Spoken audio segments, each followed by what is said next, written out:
conosco adorar o nome do Senhor. Atos 9:10. Quero fazer essa leitura com você até o verso 19. Atos dos Apóstolos, capítulo de número 9. E o versículo de número 10. Quantos encontraram, diga glória a Deus. Quem não achou, diga misericórdia. Pode esperar. Atos 9, verso de número 10. Oh, aleluia.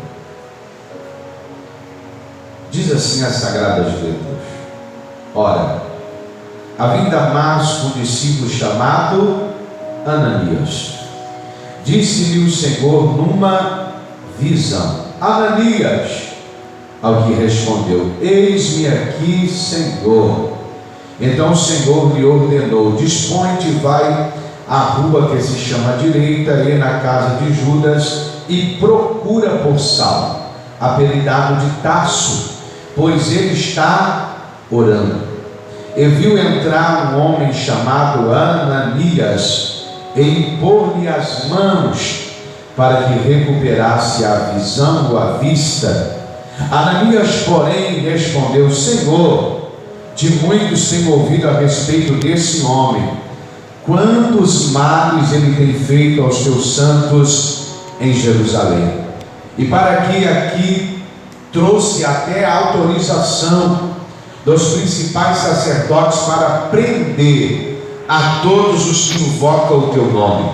Mas o Senhor lhe disse: vai, porque este é para mim um instrumento escolhido, para levar o meu nome perante os gentios e reis, bem como perante os filhos de Israel, pois eu lhes mostrarei o quanto lhe importa sofrer pelo meu nome.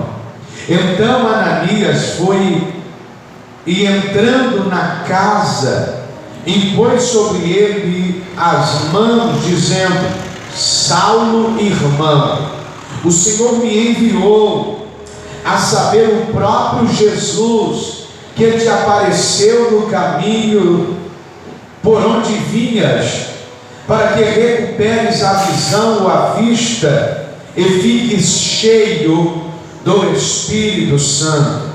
Imediatamente lhe caíram dos olhos como que umas escamas, e tornou a ver. A seguir levantou-se e foi batizado.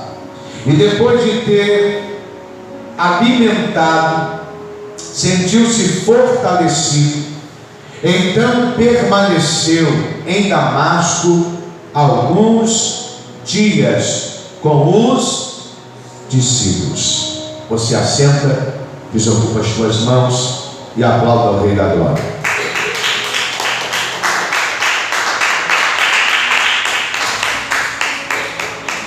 O texto que lemos é um texto que nós ouvimos há muitos anos. Saulo é um perseguidor da igreja, e na cabeça de Saulo ele estava fazendo certo. Ele é um judaizante, e no entendimento de Saulo, ele está fazendo aquilo que é certo. Até que um belo dia, em Atos capítulo 9, o próprio Jesus vai de encontro a Saulo. Perceba que tem pessoas que alguém vai pregar Jesus a eles, eles vão se arrepender, entregar a vida a Jesus, e o nome deles serão escritos no livro da vida. Mas existem pessoas mais difíceis de serem convencidos por persuasão, ou palavras persuasivas, ou pelo carisma de alguém, e Saulo é um desses. Deus em Cristo entendia que não adiantava mandar ninguém pregar a Saulo, porque Saulo é um conhecedor dos originais. Paulo não é alguém que não tem um conhecimento, e é simples a gente entender isso. Toda vez que a gente sai para falar de Jesus para alguém, E esse alguém que está afastado, ele recita a Bíblia de trás para frente, porque ele é um conhecedor da palavra. Paulo é um conhecedor, mas ele faz tudo errado por causa do sistema judaizante. Até que, quando depois de matar muitos cristãos, depois de açoitar muitos cristãos, Saulo agora vai de encontro a Damasco. E qual era o objetivo? Dar cabo na vida de mais cristãos, colocar ponto final na vida de mais cristãos. E quando ele vai em direção, a Bíblia diz que montado num cavalo, com cartas do sacerdote e do sumo, para entrar aonde queria, porque ele tinha autorização. Jesus vai de encontro a ele, e quando ele está galopando o seu cavalo, uma luz resplandecente vai de encontro a ele, e ele cai do cavalo. A voz agora vai se revelar a ele: Saulo, Saulo, por que você me persegue? Perceba que toda pessoa que fala muito mal de Deus ou de Jesus, a probabilidade disso inverter e ele se tornar um amante tão profundo de Deus é muito grande, mas a probabilidade também dele não se render a Cristo ou a Deus ou ao amigo e doce Espírito Santo também tem a mesma proporção. Só que Cristo vai visitar Saulo, e quando Cristo visita Saulo, a Bíblia diz que ele cai do cavalo, fica cego por causa do resplendor de luz. Quem é que vê Deus e continua vendo? Ele teve um encontro com Jesus e agora ele não enxerga mais. E a Bíblia diz que o Senhor fala com ele: eu sou Jesus a quem tu persegues,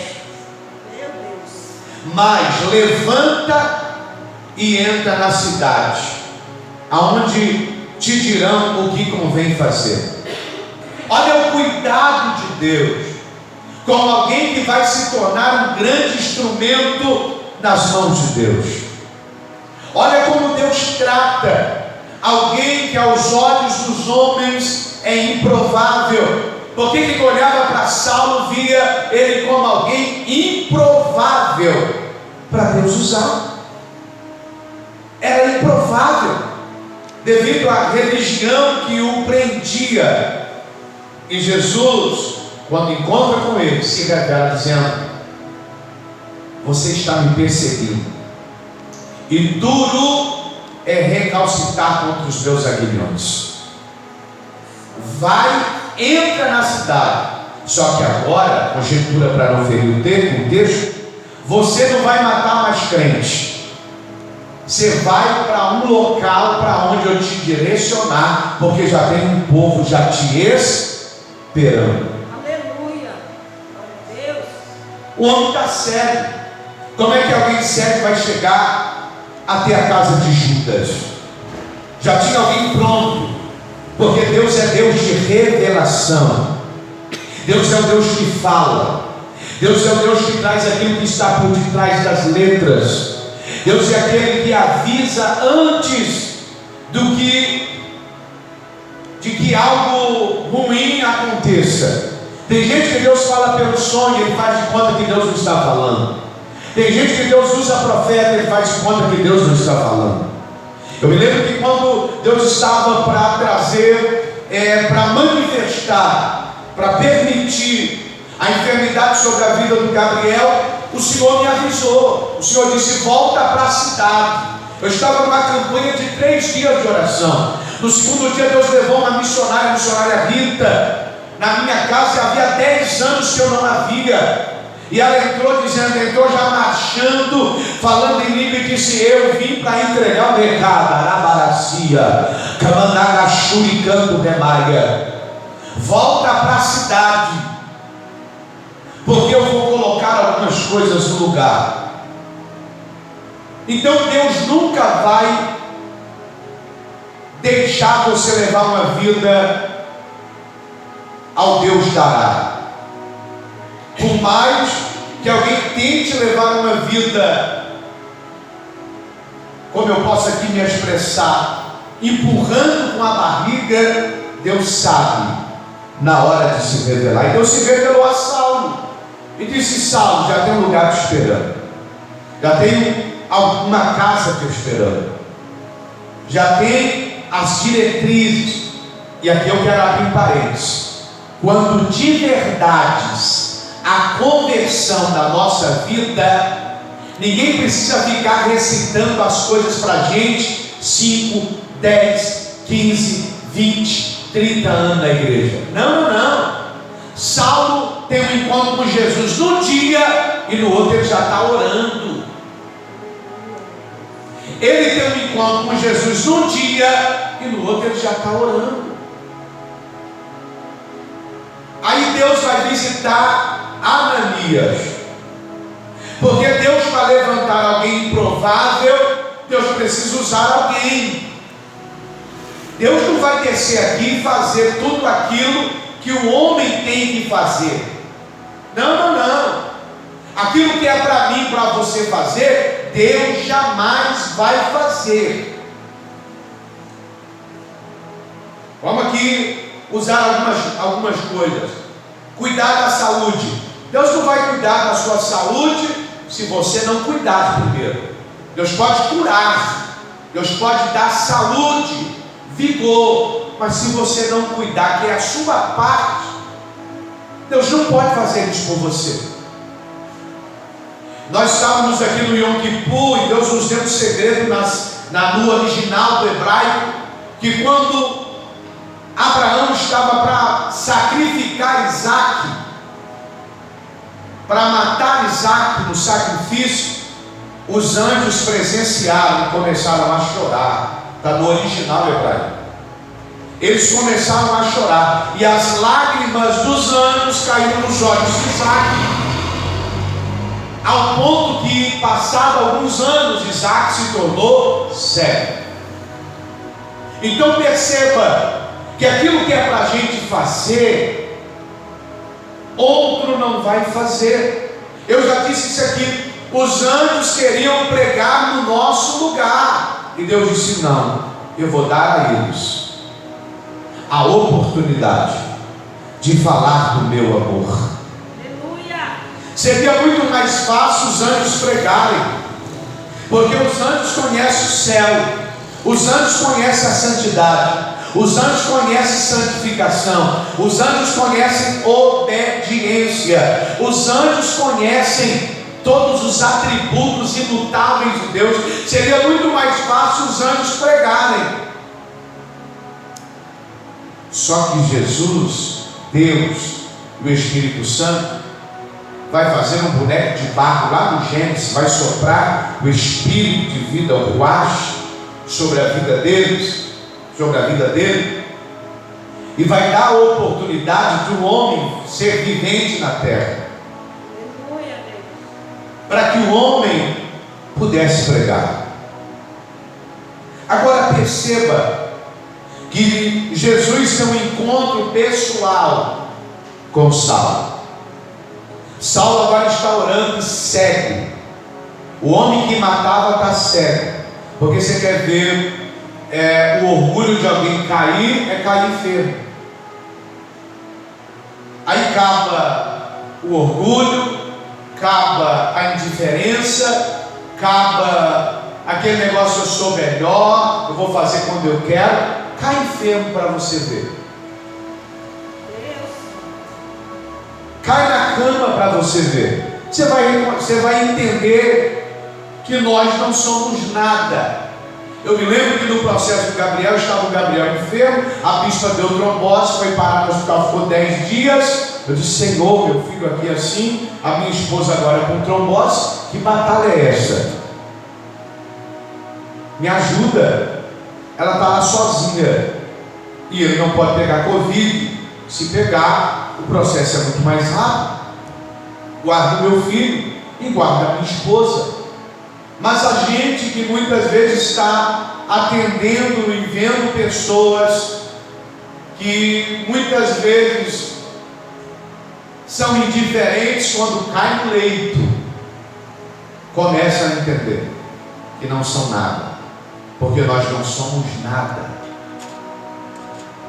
E Saulo agora está dependendo de alguém para levar para ele comida. Saulo está dependendo de gente para andar com ele, porque ele não enxerga, ele não está vendo. E é uma das coisas que eu ministrei esses dias, que muitas vezes eu vejo uma geração hoje de jovens que não tramita respeito aos mais velhos, aqueles que carregam as cãs brancas, achando que eles nunca ficarão velhos. Perceba que Saulo está sob os cuidados da casa de Judas. E eu vou ser sucinto no que Deus me revelou no final da tarde. E me deu um tema para ministrar: atravessando os desafios para levantar alguém improvável. Ananias é levantado por Deus para acreditar em alguém que ninguém acreditava. E é assim na nossa vida. Não é todo mundo que vai acreditar na gente. É uma pessoa, duas pessoas, três pessoas. Não é todo mundo que vai colocar o nome dele na frente por causa da gente. Não é todo mundo que vai colocar em risco o seu caráter por causa de alguém. E Ananias, Deus visita ele e fala: eu vou usar você para levantar o improvável. Só que você vai ter que atravessar os desafios que vão se apresentar. Todo mundo conhece a fama de Saulo. Saulo é matador. Tinha gente que tinha medo de Saulo, porque sabia que se fosse lá podia ser morto, podia ser açoitado. Aí quando o Senhor se revela a Ananias, Ananias diz: o Senhor vai mandar eu lá? O Senhor conhece a fama desse homem. O Senhor sabe que ele açoita, o Senhor sabe que ele mata, e ele é cruel no que faz. Então, Ananias, agora eu estou te levantando. Você não vai com o seu entendimento, você não vai com a sua intelectualidade, você não vai com a sua sabedoria, você não vai com o seu achismo, Ananias. Você vai com a minha presença. E a minha presença vai te ajudar a vencer os desafios para levantar alguém improvável. Eu era alguém improvável dentro de Belo Horizonte, e Deus usou um pregador mirim para alcançar a minha vida. Hoje eu olho para trás e eu vejo tanta gente que ficou para trás. Eu vejo tanta gente que morreu sem Jesus, que é do meu tempo, que é da minha geração. Mas uma coisa eu aprendi com as Sagradas Letras: a oportunidade será dada a todos, mas nem todos terão se render diante do Senhor. E Ananias vai ter que atravessar os desafios. Atos 9:10 diz que ele vai ter que crer na visão que Deus deu a ele, porque Deus visita Ananias numa visão. Ele vai ter que crer na visão. Tem hora que Deus vai dar coisa para a gente que ninguém vai crer. E qual é o problema? Tem gente que fica esperando os outros crer. Se você esperar as pessoas crerem que Deus fala com você, você não vai sair do lugar. Ananias creu: é o Senhor que está me dando a visão, então eu vou atravessar, eu vou até o improvável. Por quê? Porque Deus visita ele com uma visão. Tem hora que Deus está te dando sonho, tem hora que Deus está te acordando pela madrugada, tem dia que o seu coração está acelerado, é Deus alertando você de alguma coisa, e você diz assim: ah, isso não é nada não. E muitas vezes é Deus se revelando a você. Quem está aí, diga glória.